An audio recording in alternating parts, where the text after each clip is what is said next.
뭐 적정 생활비가 350만 원이라고 합니다. 부부가 지금 근로소득자들 55%가 300만 원 이하요.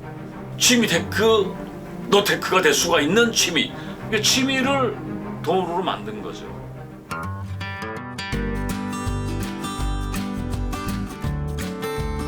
취미는 좋아서 하는 일. 쉽게 가면 노는 거라고 할 수 있죠. 놀이. 쉽게 얘기하면. 근데 취미 놀이라는 게 수천 가지, 수만 가지예요. 취미 생활하는데 기본적으로 뭐가 들어간다?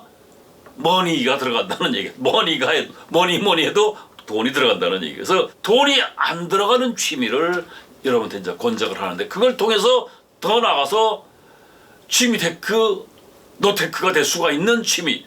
그래서 저는 이제 도서관 다니기를 제가 강력하게 추천을 하는데 일단 도서관 다닌다는 거는 돈이 안 들죠. 두 번째, 글쓰기, 시니어 작가가 되라. 도서관 다니면서 그냥 다니지 말고 책을 또는 잡지를 뭐 등등등을 보면서 데이터를 잘 정리하면 글을 쓸 수가 있거든요. 아니 내가 어떻게 글을 씁니까? 이렇게 얘기하는데 글 쓰는 거 어렵지 않아요. 세 번째, 컴퓨터 배우기. 컴퓨터를 제대로 배운 사람이 별로 없습니다. 영상을 보고 계신 분들 스마트폰 하나만 가지고도 세상하고 소통을 할 수가 있는데 문화센터 같은 데 가면 스마트폰 3일짜리 교육과정이 있어요. 제가 이제 휴대폰이 그 아들이 사줬는데 맨날 구박을 해요. 아빠 그 좋은 거 사주면 뭐래? 쓰지를 못하는데 하는 건 뭐예요? 맨날 유튜브나 보고 카톡이나 하고 네이버나 다음 검색하는 이런 정도죠. 전화하고 전화 받고 문자 보내고 이 정도지 그 이상이 없어요. 컴퓨터만 제대로 배우면 세상하고 또 교류할 수가 있고 돈도 될 수가 있고. 네 번째, SNS 하기. 다섯 번째, 운동. 운동이 어떻게 돈이 돼요? 자, 나이 먹으면 먹을수록 뭐가 들어가? 병원비, 의료비. 생로병사라고 해서 늙어지면 결국 병원하고 이제 친구가 돼야 되는데 그래서 60대에 가는 병원하고 70대에 가는 병원하고 80대에 가는 병원하고 횟수도 달라지고 금액도 굉장한 차이가 납니다. 그래서 나이 먹을수록 병원에 자주 가게 되면 부족한 생활비에서 감당이 안 될 정도로 진료비가 나간다고 하면 결국 의료 파상이 되는 거예요. 그래서 실제로 운동을 하면 돈을 벌 수 있다는 얘기가 뭐냐면 결국 병원 안 가면 돈을 버는 거죠. 그래서 먼저 도서관 다니기. 일단 구립도서관, 시립도서관, 동네도서관 뭐 너무 잘 돼 있어요. 자, 퇴직자들, 은퇴자들이 집에서 버티면 누가 싫어해? 마님이 아주 싫어합니다. 그래가지고 어떤 사람들은요 강의할 때 그런 얘기 하더라고요. 아유 이제 자기가 그 직장생활을 오래 하다 보니까 집사람하고 또는 애들하고 놀아본 시간이 별로 없어서 앞으로 시간을 함께 공유하겠다. 이런 얘기를 하는 사람이 굉장히 많더라고요. 그래서 제가 그랬어요. 그건 통계에 나와 있는데 황혼이혼의 랭킹 1위가 집사람하고 취미생활 같이 하겠다는 사람. 이게 거짓말이 아닙니다. 최고의 신랑은 눈앞에 없는 거. 눈앞에서 없는 신랑. 더 나아가서 최고의 신랑이 누구냐? 산에 누워있는 남편이 최고라고 하더라고요. 그러니까 이게 남자들이 착각을 많이 하더라고요. 그래서 그 정년 퇴직을 하거나 은퇴를 했을 때 집에 있지 말고 집에서 무조건 나오라. 근데 나와라. 나오는데 갈 데가 없잖아요. 그때 해결할 수 있는 게 동네 여러분 찾아보시면 큰 도서관, 작은 도서관 너무 잘 돼 있어요. 저도 그 가서 책도 보고 신문도 보고 잡지도 보고 또 인문학 공부도 하고 거기다 중요한 건 여름에 에어컨 빵빵하게 나오죠. 시원해. 겨울엔 난방이 잘 돼서 아주 따뜻해. 눈치 볼 일도 없고 자료도 무한대 있고. 그래서 도서관을 다니시면 일단 모든 것이 해결할 수가 있고 더 나아서 거기 보면 이제 독서 토론, 또 교육 프로그램들 많이 있습니다. 독서 토론을 참여해서 또 새로운 벗도 사귀고 새로운 인생길도 한번 찾아볼 수도 있고. 그 두 번째, 글쓰기를 제가 추천을 하는데 여러분들 시니어 작가가 되어 보십시오. 시니어들은 세월의 무게를 알고 있는 사람들은 그런 투밖에도 글에 깊이가 있는 거죠. 2009년도에 일본에서 그 시바다 도에라는 할머니가 99세에 약해지지 마라는 시집을 내가지고 이게 100세에 150만 부를 판매를 했어요. 그래가지고 국내에서 이게 70만 부를 판매가 됐는데 이때 이제 국내에 이제 광풍이 불어가지고 곡성 할매들 또 그 칠곡 가신 아들 이게 독립영화인데 시나리오하고 이제 뒷이야기를 엮어서 이제 책을 냈더라고. 오지게 재밌게 나이 듦. 여러분들 이 우리나라의 그 문맹자들이 몇만 정도 될 것 같아요. 얼마나 될 것 같습니까? 한국의 문맹률이 2017년도 기준 311만 명이래요. 7, 80대에 글을 모르는 할머니들이 꽤 있다는 거죠. 근데 이 그때 시보다 도요 할머니의 약해지지 마라는 시집이 출간되면서 국내에 광풍이 불어가지고 시골의 경로당에 할머니들이 한글 배우는 열풍이 부른 거예요. 그래가지고 이 칠곡 가신 아들 중에 그 할머니가 자기가 세상에서 제일 무서웠던 게 뭐냐? 손주들이 그림책 들고 와서 할머니 이것 좀 읽어줘 할 때 공포 자체가 되는 거예요. 그 전까지는 사는 맛이 없었는데 글을 깨우치니까 모든 게 까르르 사는 맛이 나더라 이거죠. 도서관에 가면 글쓰기 도서들이 있어요. 그러니까 한번 이렇게 딱 도서관에서 빌려서 이렇게 보시면서 한번 정리하다가 가슴에 와 닿는 책이 있다면 그런 거 하나 골라서 사셔가지고 이제 거기다가 밑줄자 기호 붙이고 메모 붙이면서 테크닉을 키우시면 되고 또 유튜브에 보면 글쓰기 그 영상 자료가 굉장히 많습니다. 그러다 책을 내면 또 기회가 나올 수 있잖아요. 그러면 돈 될 수도 있죠. 또 세 번째 재테크 취미테크 돈테크가 컴퓨터를 배우면 컴퓨터를 제대로 배운 적이 별로 없잖아요. 제가 체육관에 같이 운동했던 양반이 동네에서 철물점을 하셨어요. 철물점을 했는데 이 양반이 67세쯤 폐업을 했어요. 철물점을 폐업한 이유가 철물점이 장사가 안 되는 거예요. 왜 장사가 안 되느냐? 지금 젊은 친구들이 1인 가구가 많아요. 많다 보니까 그 동네 철물점에다가 이제 그 의뢰를 하는 것이 아니고 인터넷에서도 의뢰를 해요. 인터넷에서 철물점 인테리어 하는데 전국적으로 2만 개가 넘는데요. 그러니까 한 2천만 원 소액으로 창업을 해서 유지를 하는 거죠. 그러니까 당연히 이제 이 아날로그는 망할 수밖에 없는 거죠. 그러니까 자기 용돈 써가면서 이제 뭐 적정한 수입 가지고 이제 살다가 어느 날 가게에서도 내질 못할 정도로 힘들어지니까 이제 폐업을 했는데 어느 날 대책없이 놓으니까 결국 손을 누구한테 벌려? 와이프한테 벌리는 거야. 그러니까 얼마를 일주일에 얼마나 용돈을 받다니까 5만 원을 받는데 그러니까 술 한 잔 못 얻어먹는 거죠. 술 한 잔 못 먹는 거지. 그러니까 사람이 꾀지지하고 초라해지더라고. 그래서 저한테 이 형 소주 한 잔 사줘. 그래서 그냥 소주 한 잔 하는데 막 울더라고. 나 인생이 이렇게 될 줄 몰랐다고. 이거 앞으로 어떻게 살아야 되느냐. 참 막막하더라고요. 나도 무슨 대책이 된 것도 아니고. 그래서 제가 그랬어요. 아 형님 그러면 저기 문화센터 같은 데 다니면서 컴퓨터나 한번 제대로 배워봐라. 이 사람이 인터넷도 몰랐던 사람인데 인터넷 들어가가지고 뭐 세상하고 이제 교류를 하면서 정보도 얻고 그래서 도서관도 다니고 그러다가 이 양반이 각 지방자치단체에서 빈집을 리모델링 해가지고 이렇게 대여를 해주고 임대를 해주고 거의 공짜예요 공짜. 그래가지고 이 양반이 그 예천에 연세 50만 원짜리 계약을 했는데 주민등록을 딱 옮기니까 이사 비용 줘, 집 수리 비용 줘, 집들이 비용도 주더래요. 그리고 더 이제 재밌는 거는 그 동네 그 할머니 할아버지가 한참 우이잖아요 어르신들이. 그러니까 동네 형아들 누님들이 너무 이뻐한다는 거야.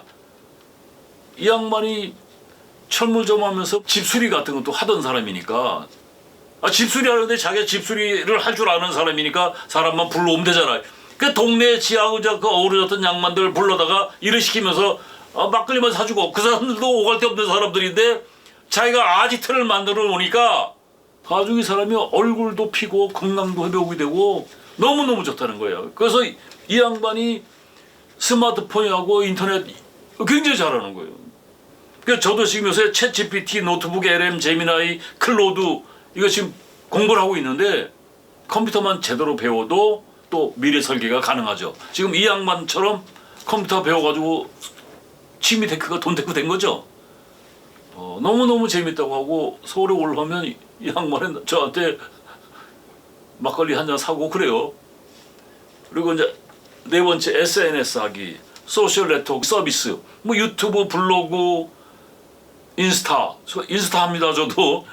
유튜브 하고 이런 거 하면 또 크리에이터 되면 돈 될 수 있잖아요.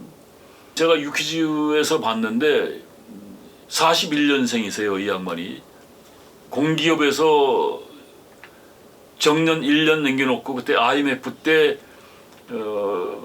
명퇴를 하셔가지고 1년 만에 상당한 재산을 잃었다라고 하더라고요. 그래가지고 이제 기억 상실증하고 실어증이 걸려서 한 10여 년 고생을 했는데, 그러니까 건강도 많이 안 좋아졌죠. 어느 날 서울시에서 지하철 택배 노인들 대상으로 모집을 했는데 자기가 12대 1의 경쟁을 뚫고 들어갔대요. 눈에 들어오는 걸 휴대폰 가지고 찍어가지고 그거를 편집을 해서 블로그에 올리는데 파워블로거가 되신 거예요. 그러니까 이 양반이 지금 스타가 돼가지고 책을 내셨어. 끝물 나르는 지하철 이라는 책을 내셨는데 아주 바쁘시죠. 건강도 좋으시고 지금도 왕성하게 활동하시는데, 자 지금까지 말씀드렸던 얘기가 돈이 들어가야 안 들어가? 돈 하나도 안 들어가면서 일거리도 만들어내고 스페어 타임, 여가 시간을 충분하게 활용할 수 있는 테크닉이 될 수도 있죠. 그 다음에 다섯 번째 운동. 이 운동을 선택하실 때 이제 그 80대 되신 양반들이 마라톤 하게 되면 이제 그 무릎이 나가고 비용이 더 들죠. 그래서 자기 체력, 경제적 여건에 맞게 선택을 하시는데, 제가 이제 강추하는데 누축걸사. 뭔 말인지 알아요? 누우면 죽고 걸으면 산다. 근데 운동한다는 게 쉽다 어렵다. 말처럼 쉬운 게 아니에요. 그래서 첫 번째는 걷기. 그 운동을 하면 돈을 벌 수 있는 방법이 뭐가 있다? 의료비가 안 들어간다. 그리고 더 중요한 건 아프면 인생 끝이요. 한국 사람들 90% 이상이 나이 먹었을 때 어디 가서 죽어? 요양원, 요양병원에 가서 죽게 돼 있어요. 그러면 돈이 아무리 있으면 뭐래? 의미가 없죠. 그래서 첫 번째 걷기. 이 서울 둘레길, 뭐 북한산 둘레길 이런 데는 일단 서울에서 움직이는 거니까 돈이 별로 안 들죠. 산악회를 쫓아가게 되면 요새 회비가 6만 원, 7만 원 나오고 내려와서 하산하고 식사하고 이제 뭐 막걸리 한 잔 먹으면 이래저래 돈 한 10만 원 들거든요. 근데 그 비용을 줄이려면 동네 이제 그 둘레길 같은 거 다니시면 비용이 절약이 되고, 나이 먹으면 벗어날 수 없는 게 그 심혈관 질환이거든요. 대사증후군하고 이런 것들을 예방하고 또 관리할 때 가장 좋은 것들이 이제 등산하고 걷기가 될 수가 있습니다. 등산, 백두대간, 백대명산, 정맥 뭐 등등등 굉장히 많은데 제가 백두대간 3번 종주했으니까, 그러니까 지금 제가 나름대로 이제 그 젊게 살고 있고 젊게 보일 수 있다는 거죠. 그 세 번째, 제가 2000년 1월 3일부터 지금까지 꾸준하게 헬스를 하고 있는데, 나이 먹으면 이제 이 근육이 굉장히 빠지거든요. 오늘 운동하고 내일 하루 안 하면 하루 한 개 빠져요. 그리고 나이 먹으면 낙상을 많이 해요. 낙상을 하게 되면 골절이 오고, 골절 오게 되면 사망으로 이릅니다. 대개가 나이 드신 양반들이 운동을 안 하니까 골다공증이, 골이 비어 있어요. 뼈가. 그래서 뼈가 부러지는 게 아니고 으스러집니다. 등산, 걷기, 헬스를 하게 되면 그걸로 끝나는 게 아니고 심혈관 질환이 관리가 되고 유지가 되고 또 뼈도 빵빵해지는 거지. 근데 그게 기본이 뭐요? 체력이 받쳐주니까. 그래서 여러분들 한국 사람이 죽을 때 몇 년 아프다 죽는지 아세요? 13년에서 15년 아프다가 죽는다고 하니까, 어딘가 병이 오면 그때부터 사람이 살아가는 인생 맛이 재미가 있어요 없어요? 재미가 없는 거예요. 먹는 것도 맛이 있어 없어요? 그냥 살기 위해서 먹는 거지. 근데 운동을 하면 먹는 것도 맛있고 재미있고 소화도 잘 되고, 그죠? 오는 병은 어쩔 수가 없어요. 나이 먹으니까 모든 오장육부가 늙어질 수밖에 없어요. 근데 그 기능을 그래도 유지하려고 노력한다는 것은 운동을 하면, 지금 70, 80대의 70, 80%가 생활비를 벌어야 된다고 하는데 뭐 적정 생활비가 350만 원이라고 합시다. 부부가 350만 원 그건 꿈의 돈이요. 지금 근로소득자들 55%가 300만 원 이하요. 그거 가지고 가정을 꾸려가면서 살아가는 사람들이야. 300도 못 버는데 어떻게 350을 생활비로 만들어낼 수가 있어요. 나이 먹어서. 그리고 나이 먹어서 뭐 취업 돼야 안 돼. 여러분 60 넘으면 정규직 일자리도 없고 재첩이 안 돼. 지금 40년대생까지 하면 1차 베이비 부모, 2차 베이비 부모가 2천만 명이 생활비가 모자라서 일을 하겠다고 난리 치고 있는데 운동만 해도 의료비가 상당 부분 절약이 될 수가 있잖아요. 그리고 살아있다는 느낌도 들 수가 있고 요양원에 가보세요. 간이 침대 한 칸이요. 마지막 6번째는 제가 좀 이따 말씀드리고 사례 하나만 말씀드리면 제가 이제 선배 한 분이 50대 때 회사에서 성과급을 받아가지고 연천에다가 땅을 한 300평을 사신 거야. 그 이게 20년이 넘었어요. 그러니까 그때는 뭐 300평 큰 돈도 아니죠. 정년 전에 명퇴를 해가지고 이제 위로금을 받아서 200평을 사고 500평인데 이 양반이 거기다가 뭘 했냐면 농막을 지어놓고 그냥 난을 이제 공부를 하기 시작했는데 그래서 지금 난 전문가가 돼가지고 강의도 다니고 또 자기가 이 500평이면 땅이 크잖아요. 그러니까 농막도 제대로 지어가지고 이제 세컨하우스도 만들고 땅거리고 사는 거야 지금. 이게 취미를 돈으로 만든 거죠.